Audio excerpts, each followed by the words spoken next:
قسیسین. قسیسین کہتے ہیں جو عیسائیوں کے عالم ہوتے ہیں، اور رہبان کہا جاتا ہے جو عیسائیوں کے صوفی ہوتے ہیں. تو قسیسین اور رہبان. 5 ہجری کے اندر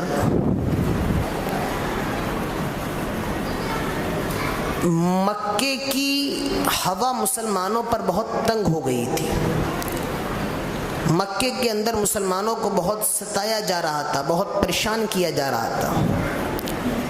تو اللہ کے نبی نے یہ سنا تھا کہ ایک ملک ہے، اس کا نام حبشہ ہے، اور حبشہ کا جو بادشاہ تھا اسحمہ، جس کا لقب نجاشی تھا، وہ بہت مہربان ہے، رحم دل ہے اور عادل ہے، عدل کرنے والا ہے. تو اللہ کے نبی نے صحابہ سے کہا تھا کہ آپ لوگ وہاں چلے جائیں ہجرت کر کے. تو تقریباً 12-13 لوگ ہجرت کر کے چلے گئے تھے. پھر ایک لمبی کہانی ہے، اس کی ضرورت نہیں ہے. اس کے کچھ دنوں کے بعد، یہ 5 نبوت کا واقعہ ہے، تقریباً 93-94 لوگ پھر حبشہ چلے گئے. تو کافروں پر یہ بات بہت سخت گزری، مکے کے سرداروں پر یہ بات بہت سخت گزری. انہوں نے حضرت عمرو ابن عاص، جو ابھی مسلمان نہیں ہوئے تھے، اور عبداللہ بن ربیعہ، یہ بھی ابھی مسلمان نہیں ہوئے تھے، ان کو اپنا قاصد بنا کر نجاشی کے پاس، اسحمہ جو حبشہ کا بادشاہ تھا، اس کے پاس بھیجا. یہ لوگ نجاشی کے دربار میں آئے اور کچھ تحفے، گفٹ وغیرہ پیش کیا، اور کہا کہ بادشاہ، ہمارے ملک سے کچھ لوگ ہیں جو آپ کے ملک میں بھاگ کر کے آ گئے، وہ ہمارے ہی لوگ ہیں. انہوں نے ایک نیا دین شروع کر دیا ہے، انہوں نے باپ دادا کے مذہب کو چھوڑ دیا ہے، لہٰذا ہم چاہتے ہیں کہ آپ ہمارے لوگوں کو واپس کر دیجیے. نجاشی نے کہا یہ بات ہے، اچھا. اپنے لوگوں کو حکم دیا کہ ان کے جو لوگ ہیں ان سب کو بلایا جائے، پہلے ان کو دربار میں حاضر کیا جائے. مسلمانوں کو بلایا گیا. نجاشی پہلے ابھی دیا. نجاشی سوال کیا کرتا ہے، تم لوگ کس دین کے ماننے والے بن گئے ہو؟ تم لوگوں نے کون سا مذہب قبول کر لیا ہے؟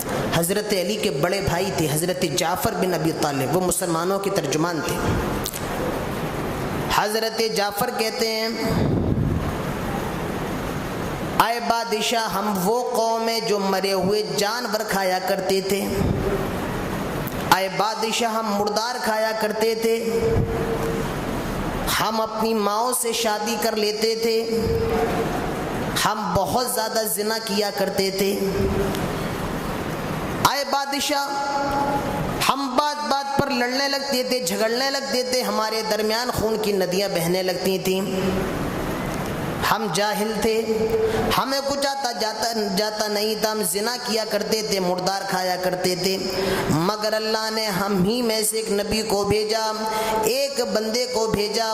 اس نے ہمیں قرآن کی تعلیم دی ہے، اس نے ہمیں حکمت کی تعلیم دی ہے، اس نے ہمیں سیدھے راستے پر لا کے کھڑا کر دیا. نجاشی کہتا ہے، اس نے تمہیں جو تعلیم دی ہے ذرا مجھے بھی سناؤ، میں بھی سننا چاہتا ہوں. حضرت جعفر نے سورہ مریم کی تلاوت شروع کر دی. کاف ہا یا عین صاد ذکر رحمت ربک عبدہ زکریا.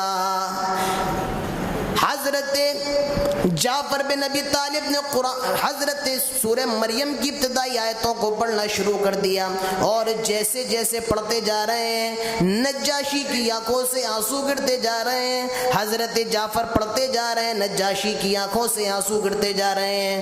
اور صرف نجاشی ہی نہیں، اس کے دربار میں جتنے قسیسین تھے، جتنے رہبان تھے، جتنے عالم تھے، ان سارے کے سارے لوگوں کی آنکھوں سے آنسو گر رہے ہیں.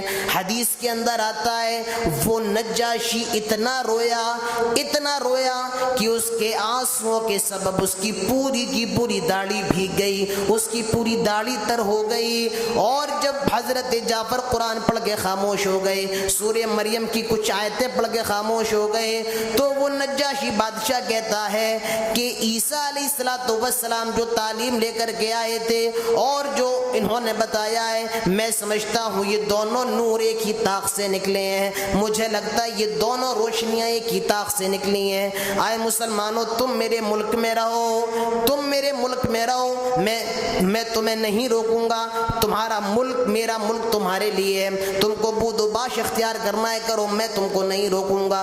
اسی کو قرآن کہتا ہے وَإِذَا سَمِعُوا مَا أُنزِلَ إِلَى الرَّسُولِ، جو ہم نے رسول کی طرف بھیجا ہے، جب ان لوگوں نے سنا تَرَىٰ أَعْيُنَهُمْ، ان کی آنکھیں اشک سے بھر پڑیں، وہ لوگ رونے لگے، تَفِيضُ مِنَ الدَّمْعِ، ان کی داڑھیاں بھیگ گئیں۔ تو اللہ تعالیٰ یہی بیان فرما رہا ہے کہ جب انہوں نے قرآن کو سنا، سورہ مریم کو سنا، تو وہ رونے لگے۔